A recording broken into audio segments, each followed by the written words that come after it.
Hi అండి, good morning. నేను ఇవాళ చపాతీ చేస్తున్నాను విత్ హెల్దీ రెసిపీ అనమాట. మనకి బీట్రూట్ ఉన్న క్యారెట్ ఎవరు తినరు. సో బీట్రూట్ ఉన్న క్యారెట్ కలిపి మనం చపాతీ ప్రిపేర్ చేసుకుందాం. సో ఇప్పుడు బీట్రూట్, క్యారెట్, ఆనియన్స్ కోసాను అనమాట. నెక్స్ట్ అది పుదీనా వేస్తున్నాను. పుదీనాను కొంచెం సాల్ట్ వేసుకున్నాక కొంచెం మనకి కారప్పొడి వేసుకోవాలి. కారప్పొడి వేసేసుకొని మీ దగ్గర మసాలా ఉంటే మసాలా వేసుకోవచ్చు, లేదంటే స్కిప్ చేయవచ్చు, మీ విష్ అనమాట. పిల్లలు తినే స్పైసీనెస్ బట్టి.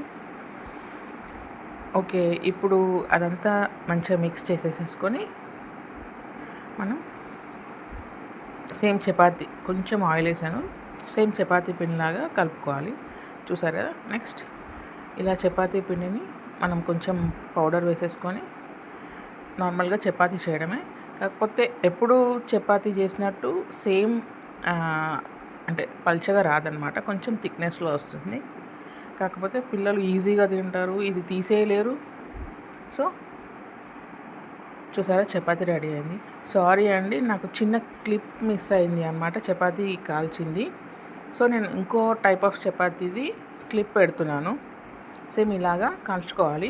కొంచెం ఆయిల్ అయినా గీ అయినా ఇష్టం, ఎవరికి ఇష్టం ఉన్నట్టు వాళ్ళు ఇలా చేసుకోవచ్చు అనమాట. ఇది ఏంటి అంటే, ఇది నేను సేమ్ ఆనియన్స్ను మునిగాకు వేసి చేసిన చపాతీ అనమాట. ఈ రెసిపీ కూడా ఎవరికైనా కావాలి అంటే నేను ఫుల్ వీడియో అప్లోడ్ చేస్తాను. థ్యాంక్ యూ అండి. Subscribe to my channel.